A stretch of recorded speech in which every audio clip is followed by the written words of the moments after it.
No sé si ustedes crean en las maldiciones, pero si alguna vez han sentido que algo oscuro los observa cuando todo está en silencio, entonces entenderán un poco de lo que voy a contarles. Porque lo mío no empezó con un ruido, ni con una sombra, sino con la desaparición de mi hijo. Esa noche el pozo del rancho, ese agujero seco cubierto por una tapa oxidada, volvió a respirar. Y desde entonces mi casa dejó de ser un hogar para convertirse en una jaula de miedo. Antes de seguir, les diré algo. Si están escuchando esto, suscríbanse a Millennium Planet. No por apoyar el canal, sino porque hay cosas que uno no debería cargar solo. Así compartimos el peso, aunque sea con palabras. Y ya que estamos, cuéntenme en los comentarios desde dónde nos están escuchando, que quiero saber hasta qué rincón del país pueden oírse las historias del diablo. Esa noche, cuando Alejandro desapareció, el aire olía a tierra mojada y óxido. El rancho estaba tan silencioso que el zumbido de los insectos parecía un grito lejano. Salí con la linterna temblando en la mano y busqué entre los establos, en los corrales, bajo los magueyes. Ni rastro, solo las huellas pequeñas y hundidas que llevaban directo al pozo seco. Recuerdo que me quedé parado frente a esa tapa de metal medio cubierta de polvo y algo dentro de mí me gritaba que no la tocara. Apenas una semana antes, todo parecía ir bien. Habíamos comprado ese rancho en las afueras de Guanajuato, casi por suerte, porque la gente del pueblo no lo quería. Era barato, espacioso, con una vista hermosa a los cerros. Mi esposa decía que al fin habíamos encontrado el lugar donde empezar de nuevo. Pero los vecinos no tardaron en dar su opinión. Uno me dijo que ahí rondaban almas viejas, otro juró que había escuchado voces debajo de la tierra. Yo me reí. En ese entonces todavía me reía. La primera vez que vi el pozo fue durante una limpieza. Estaba al fondo del terreno, rodeado por maleza seca. La cuerda que antes servía para bajar el balde estaba podrida. Lo que me llamó la atención fue el olor, una mezcla rara entre azufre, barro y algo dulce, como carne echada a perder. Don Eusebio, un viejo que vivía por ahí cerca, me dijo que ese pozo tenía historia, que hace mucho concedía favores, pero pedía algo a cambio. Me reí otra vez, y él me miró serio. «Mijo, el problema de los favores es que el pago siempre llega». Esa frase se me quedó grabada, pero como todo citadino terco, la olvidé en cuanto las cosas empezaron a salir bien. No lo sabíamos en ese entonces, pero ya habíamos hecho el primer deseo sin darnos cuenta. Unos días después de comprar el rancho, mi esposa pidió algo frente al pozo, solo por juego. Ojalá que nos vaya bien aquí, que nos rinda la lana y no falte la chamba. Y vaya que nos fue bien. De un día para otro empezaron a llegar trabajos, ventas, encargos. La suerte cambió tan rápido que hasta nos asustamos. Pero nadie imaginó que ese cambio traía un precio hundido en el fondo del pozo. A medida que pasaban los días, el lugar empezó a sentirse distinto. No sabría describirlo con exactitud, pero era como si el aire pesara. Los animales se quedaban mirando al vacío. Los perros no se acercaban a la parte trasera de la propiedad, y el viento por las noches sonaba casi como un murmullo. Yo decía que eran mis nervios, que el cambio de vida me tenía alterado, pero cada que me asomaba al pozo, notaba algo, un eco profundo, como si del fondo viniera un zumbido muy leve, y cuando me alejaba, sentía que el suelo seguía vibrando apenas bajo mis pies. Después de un mes, las cosas empeoraron. Alejandro comenzó a hablar solo en su cuarto. Decía que tenía un amigo que vivía en el pozo. Al principio lo tomamos como juego de niño, pero una noche lo escuché reírse bajito, como si alguien le contestara. Entré al cuarto y le pregunté con quién hablaba. Me miró con una inocencia que me heló. «Con el hombre del pozo, papá. Dice que también me puede cumplir un deseo si le cuento un secreto». Sentí el estómago encogerse. Le prohibí volver a acercarse al pozo, pero ya era tarde. El día que desapareció, encontramos su libreta tirada cerca del brocal. Adentro había dibujos de casas, árboles y de una figura alargada con ojos vacíos, de la que salían líneas hacia arriba, como si emergiera del fondo. Es raro, pero esos trazos parecían hechos con carbón húmedo, ese tipo de carbón que jamás habíamos tenido en casa. Al mirar los dibujos, sentí que algo se me apagaba por dentro, como si el pozo mismo me estuviera mirando. Esa noche regresé solo. Quité la tapa, sosteniendo la linterna con una mano, y me asomé. El aire que subió de adentro me golpeó con un olor agrio, denso, casi metálico. Alcancé a ver la humedad brillando entre las piedras y juro que escuché una voz, baja, casi un susurro. «Ya tienes lo que pediste. Ahora falta lo que prometiste». Me alejé de golpe, temblando. Llamé su nombre una y otra vez. Pero el eco fue la única respuesta. El pozo no devolvió nada, ni siquiera un sonido distinto al mío. Esa fue la primera noche en que realmente sentí miedo. No por lo que vi, sino por lo que comprendí. Lo que desapareció no fue solo mi hijo, fue la frontera entre lo real y lo que no debería existir. Desde entonces no hay silencio en esta casa, solo un zumbido bajo, constante, que parece venir de todas partes. Y aunque los días pasan, sigo escuchando esa voz en mis sueños. Me dice que el trato no ha terminado. No me crean si no quieren. Cada quien carga sus demonios. Pero si alguna vez llegan a encontrarse con un pozo seco, si lo ven cubierto por óxido y polvo, no lo tomen a la ligera. No todos los lugares olvidados están muertos. Algunos siguen esperando que alguien más pida un deseo. Y si han llegado hasta aquí, no olviden suscribirse a Millennium Planet. Esta historia apenas comienza, y lo que viene es mucho peor.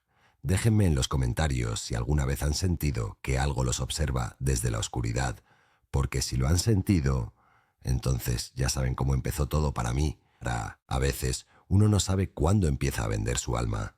Ni siquiera hay un trato hablado, ni un contrato con letras pequeñas. Todo inicia con una necesidad, una petición al aire, y algo o alguien escuchando del otro lado.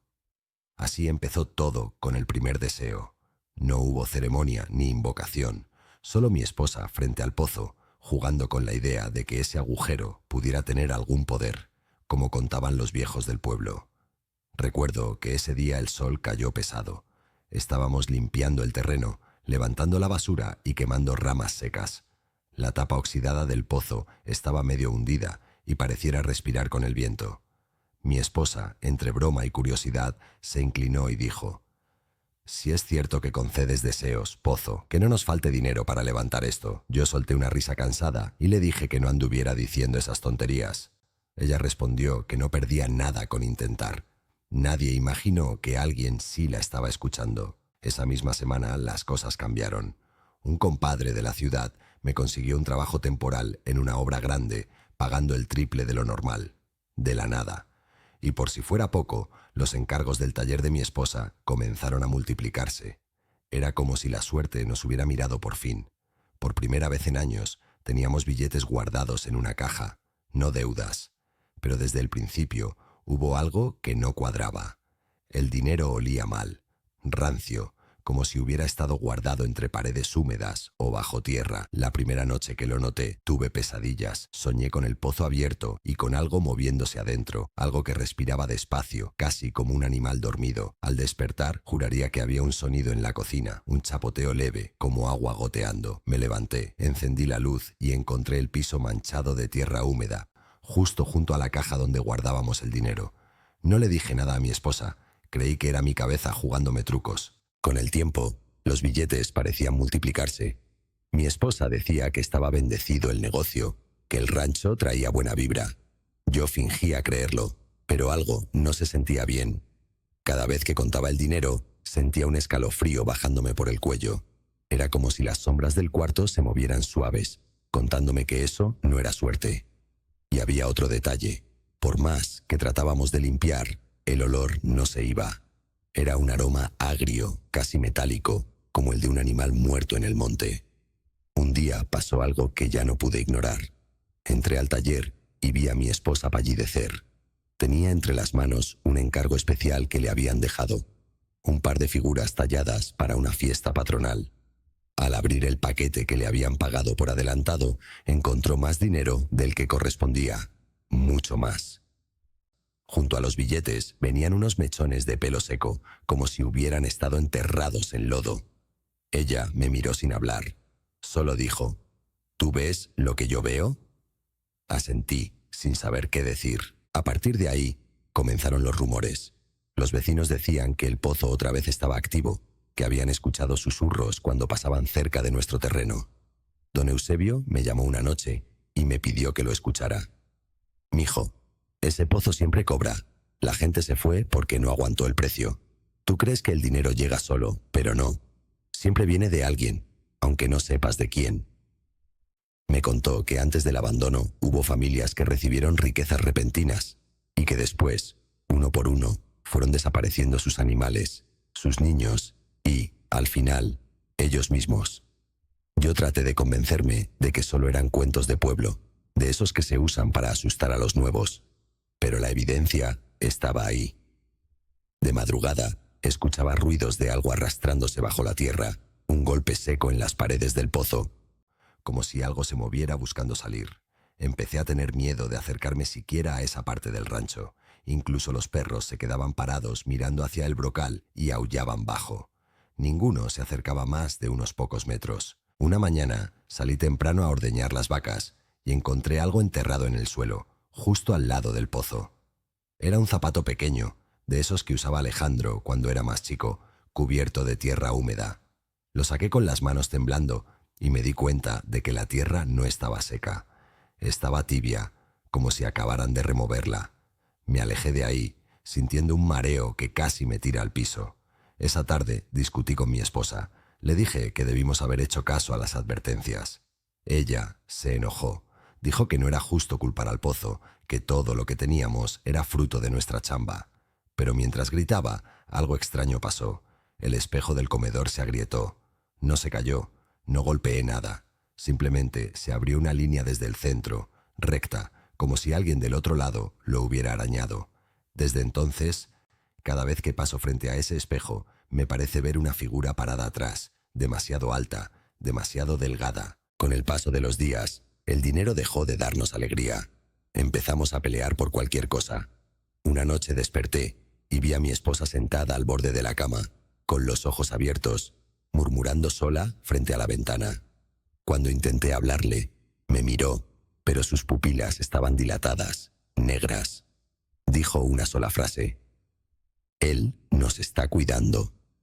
No dormí el resto de la noche. Al amanecer, ella no recordaba nada.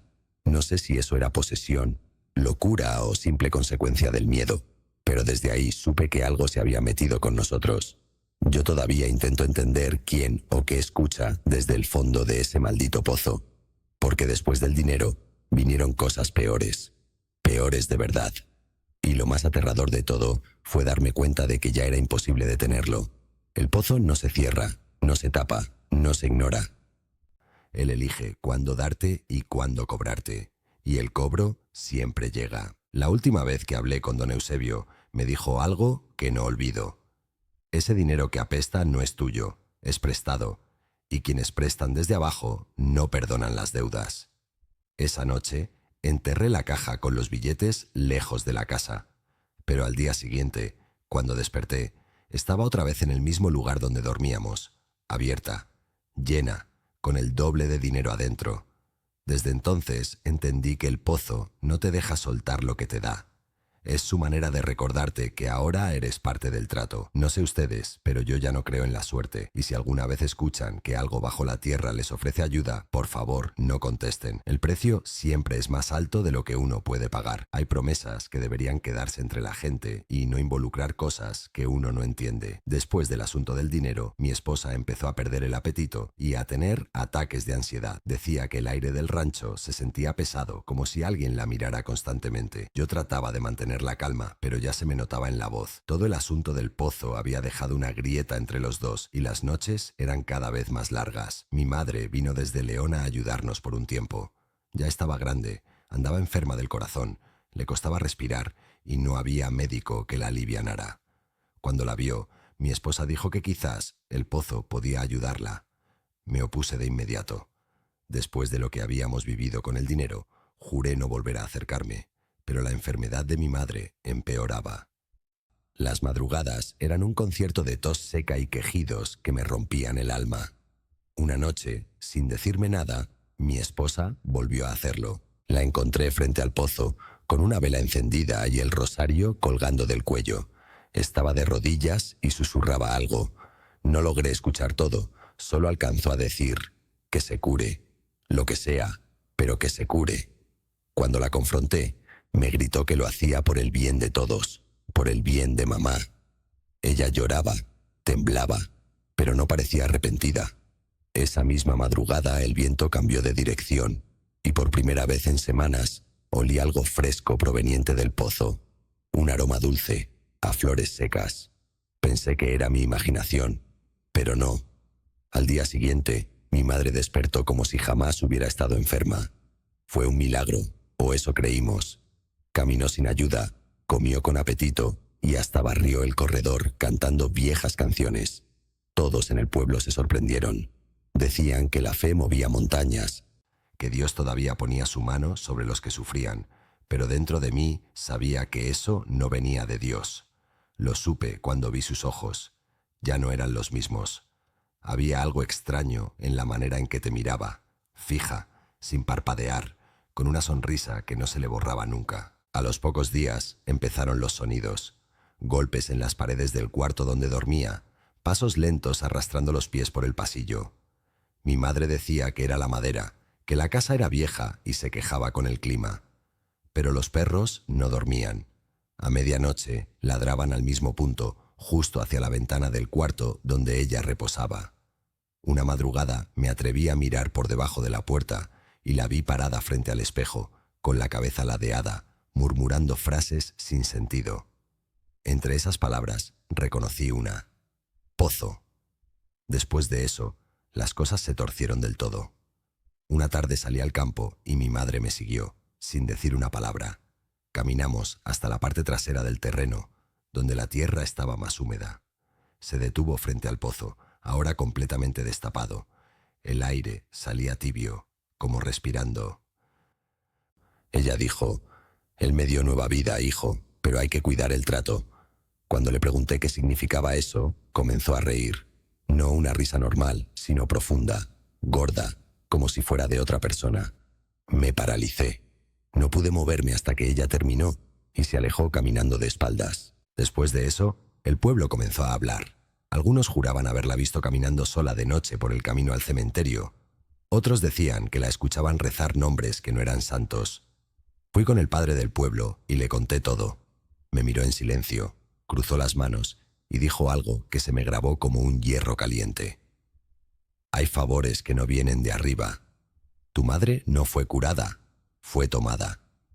Me aconsejó que bendijera la casa, pero yo ya sabía que eso no serviría de nada. El pozo no se espanta con agua bendita ni con rezos, porque lo que habita ahí no tiene miedo de Dios. Un día, al caer la tarde, encontré a mi madre tirada en el suelo, al lado del pozo. No respiraba, pero su cuerpo seguía tibio. Tenía las manos manchadas con la misma tierra negra que rodeaba el brocal. En su pecho había marcas, como si algo con garras le hubiera dejado el signo de una cruz torcida. Grité hasta quedarme sin voz, pero antes de que pudiera cubrirla, escuché algo moverse dentro del pozo, como un golpe seco, un eco profundo, seguido de un susurro que parecía decir mi nombre. La enterramos en el panteón del pueblo, pero ni así encontramos paz. Cada noche, el aire traía un sonido distinto, un silbido hueco que entraba por las rendijas de la casa. Mi esposa juraba que era el viento, pero yo sabía que no, porque dentro de esos silbidos podía reconocer una voz vieja, cansada, que repetía: «Cuidar el trato». Cuando le conté al padre, me dijo que el alma de mi madre no estaba en descanso, y yo le creí, porque en los espejos de la casa seguía viéndose esa sonrisa suya, aunque el cuerpo ya no estuviera presente. El rancho comenzó a oler raro otra vez, primero a barro, luego a mojo, después a carne. Los animales se enfermaron, los caballos se negaban a entrar a los establos, y el agua de la pila se volvió turbia sin razón. Empecé a notar figuras por las noches, sombras que se quedaban quietas en la cerca, no se movían, solo observaban. Pensé que era el cansancio o la tristeza, pero una noche, mientras caminaba con la linterna, vi la silueta de mi madre parada junto al pozo. Me llamó por mi nombre. Corrí hacia ella, pero desapareció sin dejar rastro. Si alguna vez llegan a enfrentarse a algo que promete salud a cambio de nada, corran. No existe la bondad sin costo, y menos cuando viene de la tierra. Nosotros lo aprendimos tarde, y ya era imposible retroceder. Lo peor es que todo indicaba que el pozo no se había saciado todavía. Algo seguía esperando ahí abajo, respirando lento, contando los días hasta que pidiéramos el siguiente deseo. Después de la muerte de mi madre y de todo lo que pasó, el rancho se volvió un lugar mudo. Ya no se escuchaban los gallos ni el sonido de las puertas con el viento. Era como si una capa espesa de polvo hubiera caído sobre todo. Mi esposa casi no hablaba. Pasaba horas mirando por la ventana que daba al pozo, con los ojos hundidos y las manos temblando. Yo hacía lo posible por mantener el lugar, por no pensar, pero cada paso, cada crujido, me recordaba que ese sitio estaba vivo. Alejandro seguía desaparecido, pero yo sentía su presencia en cada rincón. Había juguetes que amanecían movidos y huellas pequeñas marcadas en el polvo del pasillo. Una noche incluso escuché su risa, esa misma risa suave de cuando tenía 6 años. Grité su nombre y corrí a la puerta, pero solo encontré una sombra atravesando el corral, pequeña, rápida, como si huyera de mí. No sé si fue sueño o locura, pero juro que alguien contestó desde el pozo con un suspiro. Mi esposa empezó a cambiar. Ya no era la misma mujer que conocí. No dormía, no comía, y hablaba de él como si aún estuviera aquí. Decía que el pozo estaba por devolvernos a nuestro hijo, que solo le faltaba una promesa más, un último deseo. Yo me negaba, gritaba, la sacudía, pero parecía no entender. Con uno más, todo acabará, repetía. Era una obsesión que se mezclaba con el amor, un amor torcido por la desesperación y el miedo. Y así fue como el tercer deseo empezó a fraguarse, sin que yo lo pudiera detener. Esa noche llovía fuerte. Las corrientes de agua bajaban por los surcos del patio y el viento soplaba con rabia. Mi esposa salió sin paraguas, bajo la tormenta, directo hacia el pozo. Yo la seguí hasta donde pude. Los relámpagos iluminaban su silueta, temblando, con los brazos extendidos. Cuando la alcancé, estaba llorando, diciendo entre sollozos que solo quería a su hijo de vuelta, que no le importaba nada más. Grité que no lo hiciera, que ese pozo no devolvía nada sin cobrarlo. Pero ya era tarde. Ya lo había pedido. Los días siguientes fueron una pesadilla. Durante las mañanas, el aire olía a humedad y flores marchitas. De noche, el ruido del agua moviéndose volvía una y otra vez, aunque el pozo estaba seco. Mi esposa aseguraba escuchar pasos pequeños afuera de la puerta. Decía que Alejandro estaba ahí, esperando entrar. Yo empecé a dudar de todo. Una madrugada la encontré con la puerta abierta, de pie frente al pozo, susurrando una canción de cuna. Dijo que él la estaba llamando, que podía escucharlo responder. A la mañana siguiente escuché algo en el granero, un sonido hueco, como cuando una piedra cae sobre madera. Corrí, y ahí estaba, un par de huellas frescas en el polvo, pequeñas, idénticas a las de mi hijo. Seguí el rastro hasta que desaparecía justo frente al pozo. Mi corazón se me rompía a cada paso. Quise convencerme de que no era real, pero entonces escuché la voz de mi esposa. Salía del interior del pozo. Gritaba como si hablara con alguien allá abajo. Me asomé y vi movimiento, algo pálido, casi humano, estirándose hacia arriba con dedos muy largos. Me alejé de inmediato, gritando su nombre. Ella no respondía. Solo decía una frase una y otra vez.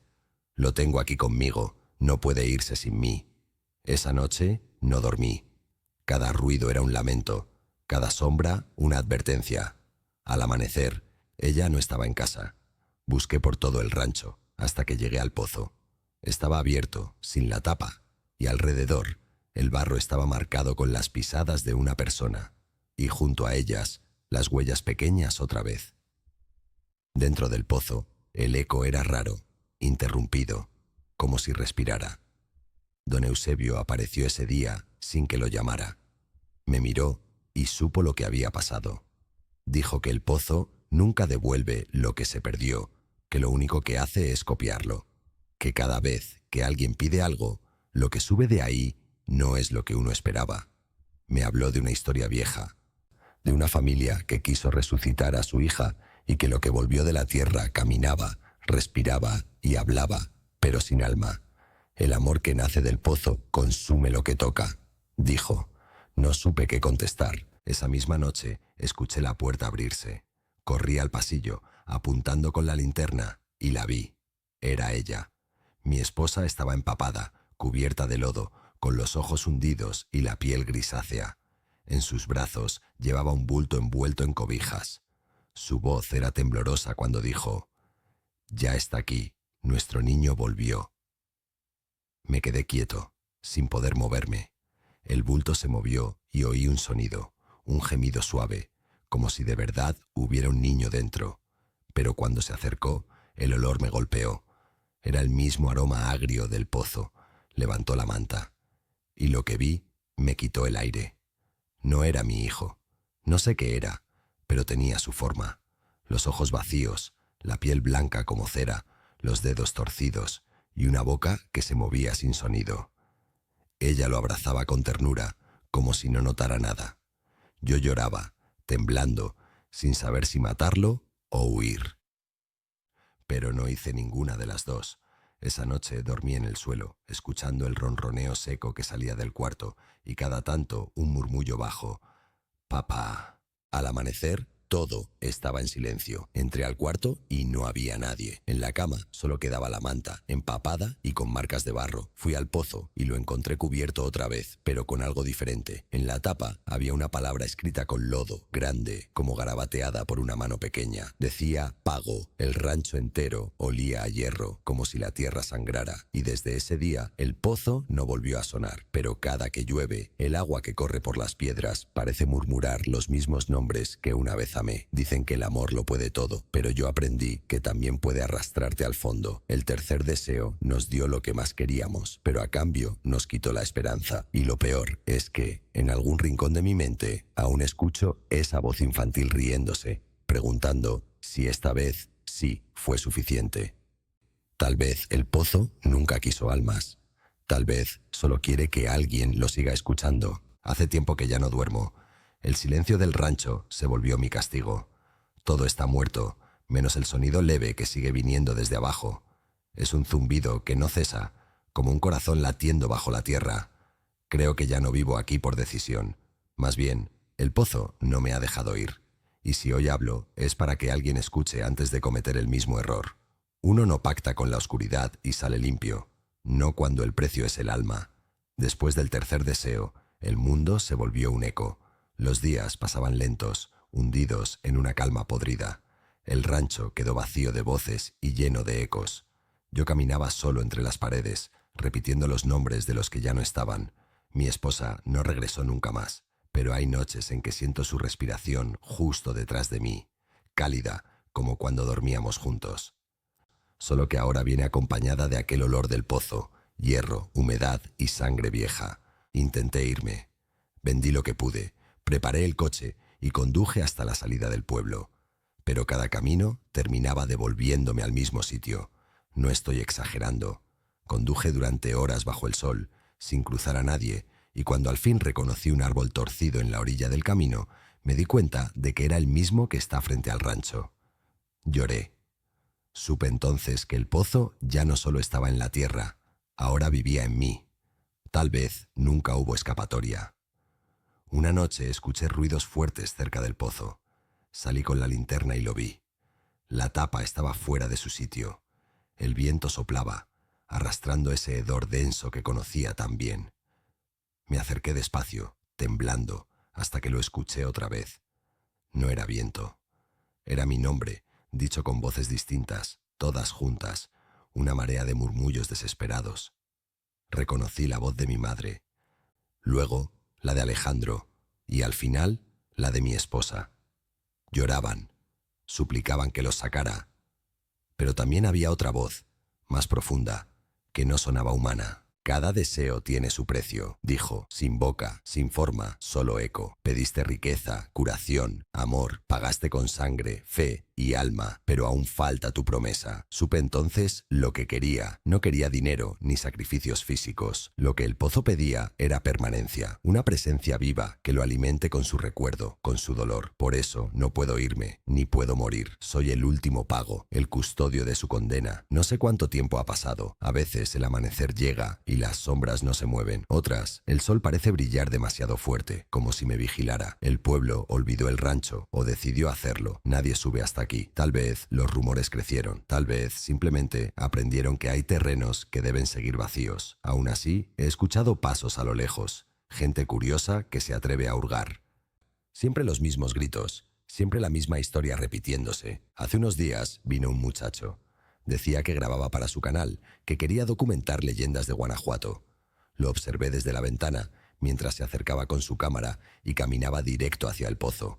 Le grité que se fuera, pero no me oyó o no quiso oírme. Se inclinó y lanzó una moneda, riéndose. Me quedé congelado. Cuando la moneda golpeó fondo, el viento se detuvo súbitamente. Luego sonó un gemido ahogado. El muchacho corrió, pero no llegó lejos. No lo vi caer, solo escuché cómo el pozo lo tragaba, igual que a todos. Desde entonces, el olor ha vuelto más fuerte que nunca. El barro hierve aunque no haya lluvia. El agua de la pila se ha vuelto negra. Las paredes del rancho sudan humedad oscura y las sombras parecen arrastrarse por sí solas. He intentado sellar el pozo con concreto, pero cada mañana aparece despejado, respirando, como un monstruo satisfecho. He comprendido que no se puede ocultar lo que pide alimento. La maldición del pozo seco no termina. Se hereda, se replica, se multiplica en cada persona que lo escucha con curiosidad.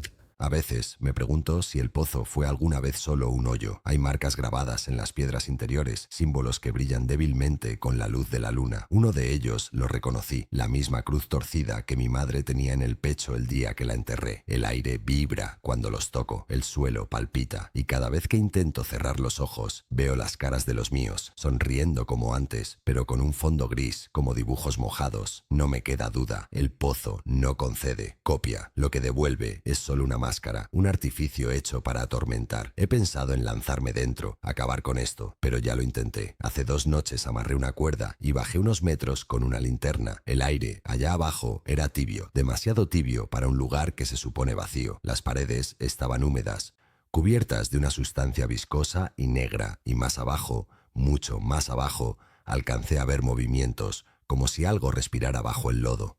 Me faltó el aire. Antes de desmayarme, escuché a mi hijo decir: «Papá, aquí hay espacio todavía».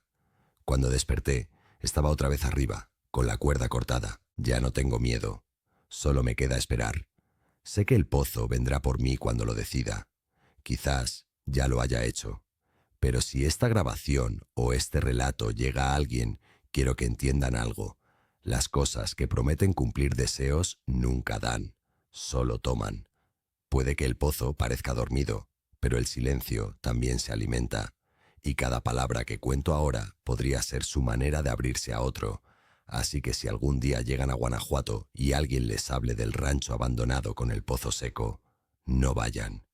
No se acerquen, aunque la curiosidad les arda, porque lo que ese lugar guarda no es una historia, sino una herencia, y si lo escuchan respirar, ya será demasiado tarde. El pozo no olvida rostros ni nombres, solo espera el próximo deseo. Si escucharon hasta aquí, gracias por acompañarme en este relato. Suscríbanse a Millennium Planet y cuéntenme en los comentarios si alguna vez han sentido que algo los llama desde la oscuridad. Quizá lo que oyeron no era el viento, quizá era el pozo, buscando a alguien más con quien cumplir un nuevo trato.